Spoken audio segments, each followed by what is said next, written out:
Most gardens are wide open, not to your eyes but to everything that wants to eat them. The chewers, the borers, the soft-bodied things that show up after dark and leave you guessing what happened by morning. And here is the odd part.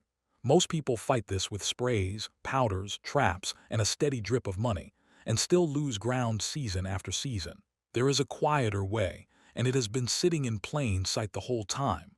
A barrier. Not a fence you buy, but one that grows, feeds itself, and gets stronger the longer you leave it alone. Most gardens never build it, which is exactly why most gardens stay under attack. Over the next few minutes, I am going to show you how to raise this barrier, piece by piece. So the pests do the walking, and you do the harvesting. Start with a wall of smell. If you only take one thing from this whole video, take this one, because everything else leans on it. Most pests do not find your plants with their eyes. They find them with their noses. A cabbage moth, a carrot fly, a bean beetle, they follow a scent trail through the air until it leads them straight to dinner. That is the whole game. And that is exactly where nearly every garden leaves the door open, because the garden itself smells like a buffet with no walls around it. So the first move is simple. You wrap the edge of your growing space in strong-smelling plants. Rosemary, lavender, sage, thyme. Mint kept in its own pot so it does not run wild. These plants throw off heavy oils into the air, and when a pest flies in looking for that clean vegetable smell, it hits a wall of confusion instead. The trail goes cold. The pest keeps moving and lands somewhere easier. Here is why almost nobody does this on purpose. People plant herbs for the kitchen, tucked in a corner, treated like a side project. They never think of them as a defense line. But the herb is the defense line. You are not just growing seasoning. You are building a scent barrier that patrols the air 24 hours a day and never asks for a paycheck. Now think about the long game, because this is where it stops being a nice idea and starts being an advantage. Most of these plants are perennials. You put them in once and they come back thicker every single year. Year 1, you have a thin line of protection. Year 3, you have a hedge of oils so dense that pests avoid the whole perimeter without ever getting close to your crops. The barrier does not wear out. It compounds. The work you did once keeps paying you back long after you have forgotten you did it. And the money side is just as quiet. Every dollar you would have spent on repellents, you keep. Every hour you would have spent spraying, you keep. You traded one weekend of planting for years of free defense that also happens to feed your kitchen. That is the trade most people never even realize is on the table. Plant a decoy the pests can't resist. The second layer of your barrier is not built to protect your crops. It is built to be sacrificed. And that sounds strange until you see how it works. Certain plants are so attractive to pests that bugs will pass over everything else to get to them. Nasturtiums pull aphids like a magnet. Mustard greens draw flea beetles and cabbage worms. Blue Hubbard squash pulls squash bugs and cucumber beetles away from every other vine in the garden. These are called trap crops, and the idea is almost too simple to trust. You plant them on the outer edge, and the pests attack them first on purpose, while your real harvest sits safe behind the line. Most people never do this because it feels backward. Why would you plant something just to let it get chewed up? But that question is the exact reason gardens stay under pressure. You are not losing that plant. You are spending it. You are giving the pests a cheap target so they never reach the expensive one. It is the difference between a thief hitting a decoy safe by the door and a thief walking straight into the vault. And here is the part that makes it powerful over time. When all the pests gather on one sacrificial row, you now know exactly where they are. Instead of chasing bugs across the whole garden, you deal with them in one small, contained spot. You can pull the infested leaves, drop them in a bucket, and remove a huge chunk of the pest population in 5 minutes. You just turned a scattered problem into a single, easy target. That control is the real payoff, and it grows on you. The first time you do it, you save one crop, but you also learn the rhythm of your garden. You start to see which pests show up, when they arrive, and where they gather. That knowledge is worth more than any spray, because it lets you get ahead of the problem instead of always reacting to it. A person who spends nothing and understands their garden will always beat a person who spends a fortune and is guessing. There is a second payoff that hides inside this one. A trap crop pulls the pests to the outside of your space, which means it also pulls them away from the beneficial insects living in your flower borders and the soil life you are trying to protect. You are steering the whole battle to the edge, where you can watch it and manage it, instead of letting it break out in the middle of everything you care about. Position is power in a garden, the same way it is anywhere else. The gardener who decides where the fight happens has already half won it. The trap crop is cheap. It is fast, and most of it you can grow from a pinch of seed. You are trading pennies to protect the harvest that actually feeds you. Nobody hands you that math when you start out, but once you see it, you cannot unsee it. Now we go from the air down into the ground, because a real barrier does not just work above the soil. It works below it too. Onions, garlic, chives, and their whole family are some of the most underrated defensive plants you can grow. They release sulfur compounds through their leaves and their roots, and most pests cannot stand it. Aphids, mites, and a long list of soil-level troublemakers avoid the area around them. When you plant a line of alliums along the edge of a bed, you are laying down a scent fence that runs both above and below the surface at the same time. Here is why this slips past almost everyone. People grow onions and garlic to eat, and they plant them all in one tidy block off in their own section. That is a waste of their best trait. When you clump them together, their protection only helps that one small patch. But when you spread them out in lines and borders, weaving them through and around your other plants, that same crop now guards the whole garden. Same seed, same effort, 10 times the coverage. You just have to plant them like a fence instead of a field. And the compounding here is beautiful because this barrier pays you twice. It defends your garden while it grows, and then you harvest it and eat it. Try to find a fence that feeds you. You will not. Most barriers cost you money and give nothing back. This one protects your crops for months and then lands on your dinner plate. There is a quieter payoff too. Garlic is one of the easiest things on earth to replant from itself.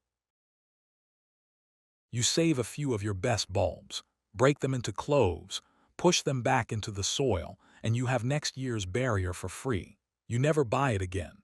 The defense line renews itself out of its own harvest, which means your cost drops to zero while your protection stays. That is the kind of loop wealthy gardeners understand and beginners never get told about. You are not buying a product. You are growing an asset that reproduces itself. Over a few years, that adds up to real savings and real independence. You stop depending on the store for both your food and your protection. You are running a system that funds and defends itself. Most people never reach that point, not because it is hard, but because nobody ever told them the humble onion was doing 2 jobs at once. Build a border that hunts for you. Everything so far has been about pushing pests away. This next layer is about something better. It is about hiring an army to hunt them for you and paying that army in flowers. Ladybugs, lacewings, hoverflies, and tiny parasitic wasps are some of the deadliest pest killers in nature. A single ladybug can eat thousands of aphids in its life. The wasps lay their eggs inside caterpillars and hornworms and quietly wipe them out from the inside. These predators are already flying around your area for free. The problem is, most gardens give them no reason to stay. They pass through, find nothing to eat when the pests are low, and leave. So you build them a home they will never want to leave. You plant a strip of small, flat, nectar-rich flowers along your border.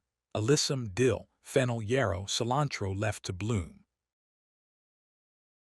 These flowers feed the adult predators the nectar they need, so they hang around your garden full-time instead of drifting off. And when they hang around, they lay eggs, and their young are the ones that go hunting. You are not renting help for a day. You are settling a breeding population of hunters right next to your crops. This is the layer almost nobody builds, and the reason is a simple mistake in how people think. They see a flower and think decoration. They see a vegetable and think food. They never see that the flower is the thing keeping the food alive. A garden with no flowers in it is a garden with no predators in it. Which means every pest that arrives has a clear run at your harvest with nothing chasing it. Now watch how this compounds, because this is where it gets powerful. In year one, you might have a small crew of beneficial insects. But if you keep that flower border going, those predators breed on your land over and over, and their numbers climb every season. Eventually, you reach a tipping point where the pests barely get a foothold before something eats them. Your garden starts defending itself before you even notice a problem. That is a level of control you cannot buy in a bottle, and it only gets stronger the longer you leave it running. The best part is what it costs, which is almost nothing. A packet of flower seed, a little patience while the border fills in. In exchange, you get a permanent, self-renewing security force that works while you sleep. Works while you are on vacation, and works whether you are paying attention or not. Most people spend their whole gardening life fighting pests by hand. You can spend one season setting up a system that fights them for you forever. Cover the ground so nothing can hide. Look down at the soil in most gardens, and you will see the mistake right away. Bare dirt, open, exposed ground between every plant. It looks clean and tidy, and it is quietly working against you every single day. Bare soil is where pests live and breed. It is where slugs travel at night. It is where beetles and cutworms lay eggs and burrow down to wait. It is where weed seeds land and take over. An open patch of dirt is not neutral. It is a highway and a nursery for everything you are trying to keep out. And yet the standard advice tells people to keep their soil clean and bare. Which is like telling someone to leave every window in the house unlocked because it looks neater. The fix is to cover that ground and never let it sit naked. You can do it with a thick layer of mulch, or you can do it with living plants, which is even better. Low, spreading ground covers like clover, creeping thyme, or a dense planting of leafy greens fill in the gaps between your main crops. Suddenly there is no open runway for slugs, no bare soil for beetles to nest in, no exposed dirt for weeds to grab. You close the doors that most gardens leave wide open. Here is why this is one of the smartest moves you can make, and why so few people make it. Covering the ground does 3 jobs at once, and most people do not realize a single action can pay off in 3 directions. It blocks pests, it holds moisture in the soil so you water far less, and it slowly feeds the soil as the cover breaks down, which makes every future plant grow stronger. 1 choice, 3 returns stacking on top of each other, and the compounding runs deep, right into the dirt itself. Living ground cover feeds the tiny life underground, the fungi and microbes that make soil rich. Rich soil grows tougher plants, and tough plants shrug off pests that would flatten a weak one. So the barrier you build on top slowly builds a second barrier underneath. A garden so healthy that pests struggle to get a grip anywhere. That does not happen in a weekend. It happens over seasons quietly, while you think you are just keeping the weeds down. The money side is easy to miss but real. Less watering means a lower bill.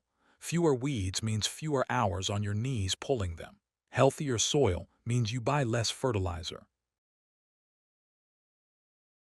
You covered the ground once, and it started saving you time and money in half a dozen small ways that add up to a lot. Bare soil costs you. Covered soil pays you. Almost nobody frames it that way, and that is why almost every garden gets it wrong. Grow a living fence for the bigger raiders. Small pests are one problem, but some of the worst damage comes from the raiders you can actually see. Rabbits, deer, groundhogs, and the birds that strip a plant bare in an afternoon. Most people try to stop these with plastic netting or a store-bought fence that sags, rusts, or falls over in a storm.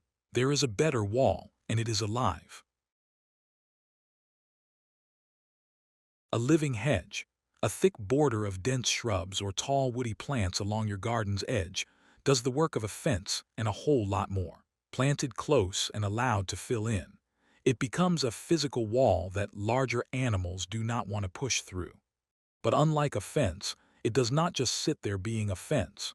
It slows the wind, which protects your plants from being battered and dried out. It gives shelter to the birds and insects that eat pests. And if you choose the right plants, it produces berries or flowers or edible leaves while it stands guard. The reason people skip this is patience, plain and simple. A hedge takes a few years to grow into its full strength, and most people want a solution today. So they buy the fast, cheap fence, and then they replace it and replace it again, spending money over and over on something that keeps failing. Meanwhile, the person who planted the hedge waited a couple of years and then never thought about the problem again.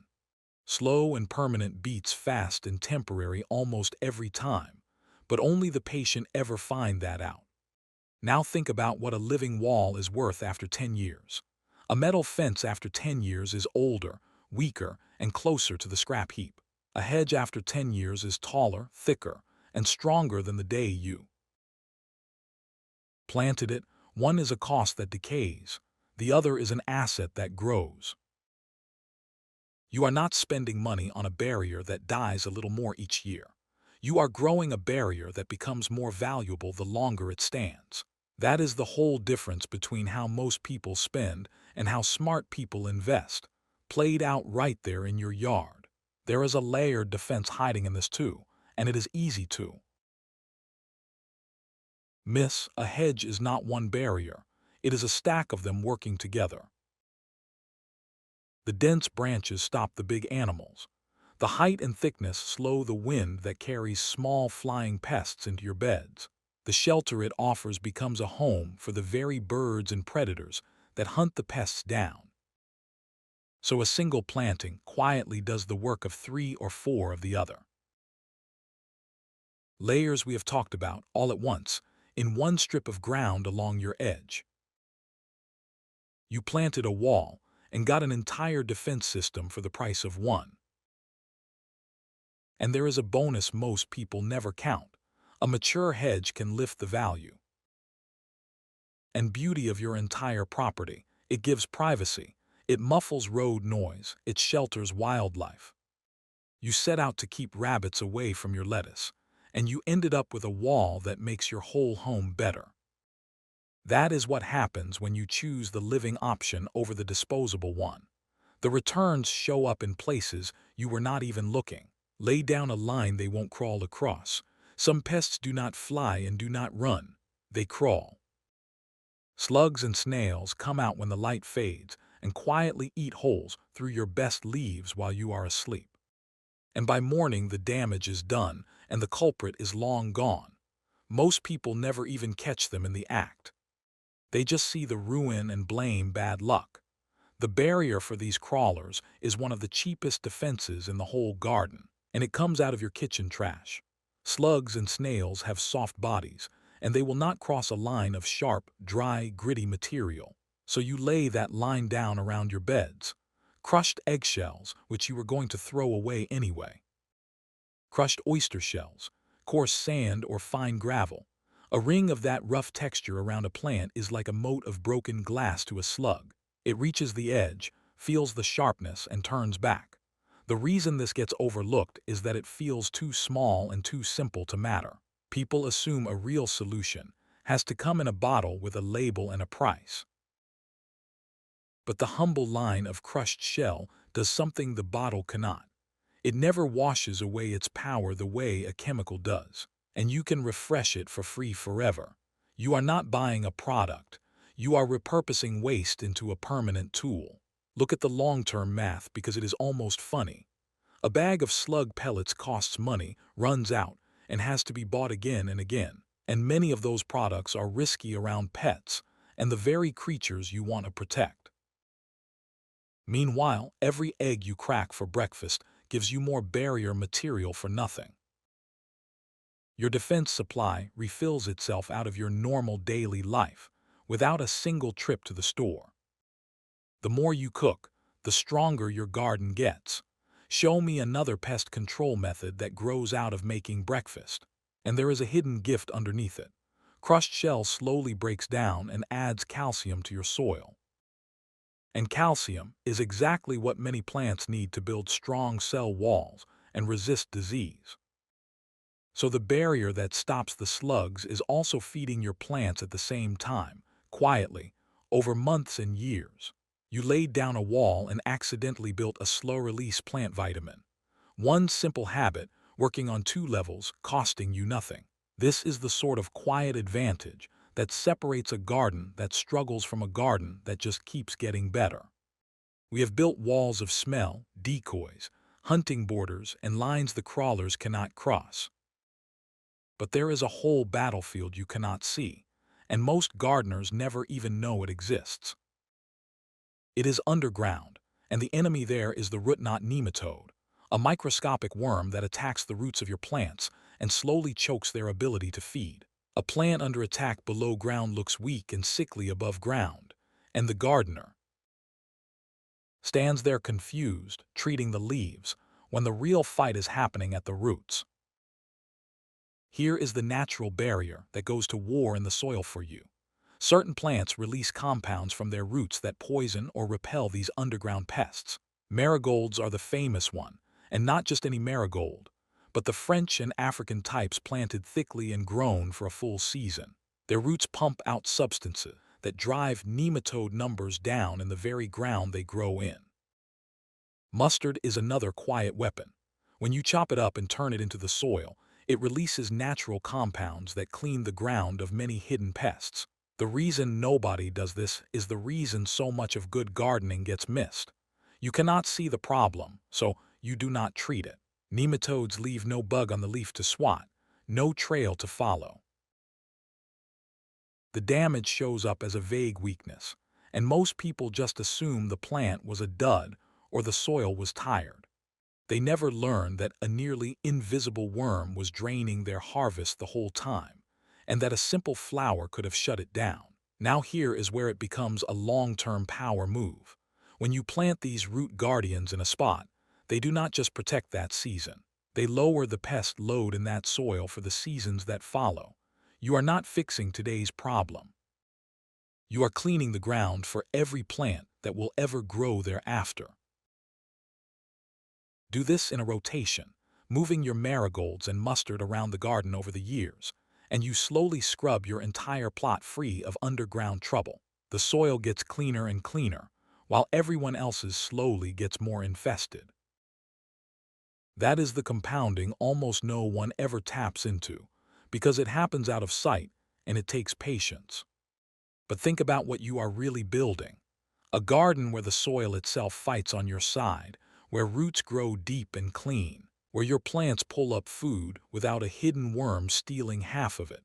That kind of ground does not happen by accident.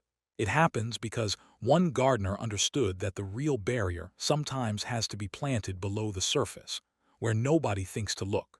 Invite the night patrol to move in. Your garden does not stop being attacked when the sun goes down. In many ways, that is when the worst of it happens. Moths lay their eggs in the dark. Beetles and slugs move freely once the light is gone. And while you are inside asleep, the damage piles up. So the final living layer of your barrier is a night shift. A crew of hunters that works the hours you cannot. Toads, bats, and night-flying birds are pest-eating machines, and they work for free if you give them a reason to stay. A single toad can eat thousands of insects in a season. One small bat can catch hundreds of moths and mosquitoes in a single night. These creatures are patrolling your area already. The trouble is, most gardens offer them nothing, so they never move in. You fix that by building homes, not barriers, and letting the residents do the defending. For toads, it is almost embarrassingly simple. A shallow dish of water and a broken clay pot flipped on its side to make a cool, damp hideout. That is a toad house, and a toad that finds it will settle in and hunt your beds night after night. For bats, a simple box mounted high on a pole or a wall gives them a place to roost. And once a colony moves in, they will scour the night air above your garden for years. For birds, a bit of dense shrub cover and a water source keeps them close and hungry. The reason people never do this is that it does not feel like pest control. It feels like a nature project, a cute little side thing, so it gets ignored in favor of the spray bottle, which feels like real action. But the spray empties and has to be replaced, while the toad under the pot keeps working for its whole life and asks for nothing. One is a cost that repeats, the other is a partner that stays. And this is where the compounding becomes almost magical, because these animals do not just visit. They settle, and they breed, and they come back. A toad that has a good home this year raises the next generation nearby. A bat colony grows. A pair of birds nests in your hedge and returns to raise young in the same spot.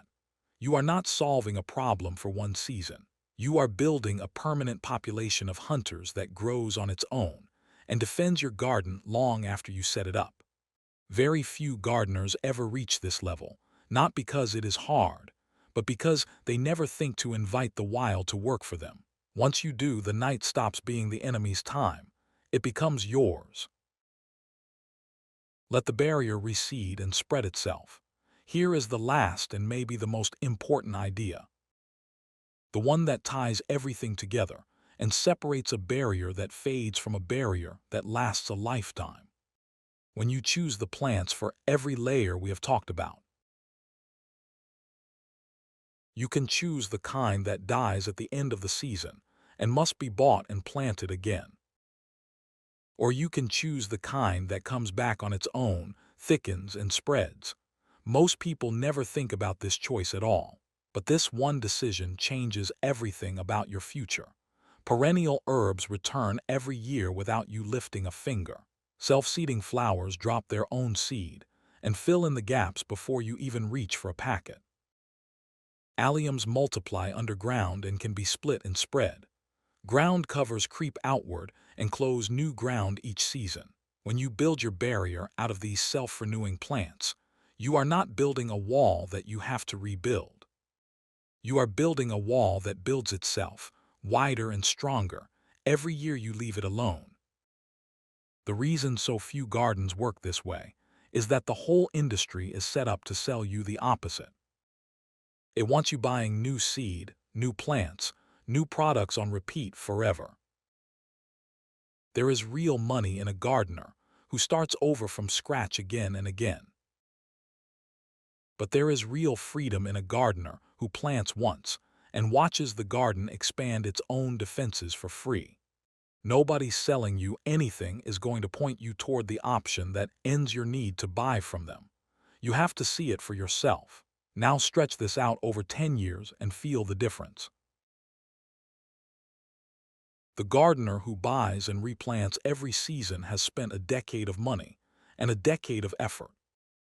And at the end of it, they are right back where they started, staring at bare ground again. The gardener who built a self-renewing barrier has spent almost nothing after the first year, and their protection has been growing and compounding the entire time. One person ran on a treadmill for 10 years. The other planted a system and let it carry them. Same decade, completely different result. This is the quiet truth behind every point in this video. A barrier that costs you every season is a bill. A barrier that renews itself is an inheritance. You can leave a self-seeding, self-spreading, self-defending garden behind you, and it will keep protecting and producing for years, even for whoever gardens that ground after you. That is what it really means to outsmart the system.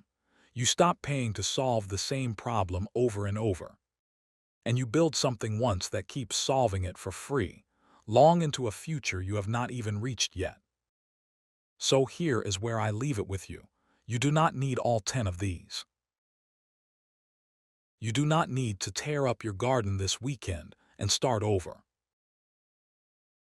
That is not how lasting change works, and anyone who tells you to do everything at once is setting you up to do nothing at all. Instead, pick two. Just two from this list, the two that fit your garden and your patience right now. Maybe it is the wall of smell around the edges and a line of crushed shell against the crawlers. Maybe it is the hunting border of flowers and a home for the night patrol. It does not matter which two. What matters is that you actually put them in the ground. Because even one smart choice, made once and left to compound, will quietly change the way your garden works for years. That is the whole secret. Not effort, not money, not a shelf full of products. Just a few good decisions that keep paying you back long after you have made them. Most gardens will never build this barrier, and they will keep fighting the same fight forever. Yours does not have to be one of them. Pick your two, plant them, and let the barrier start doing the work. Your future garden is already thanking you for it.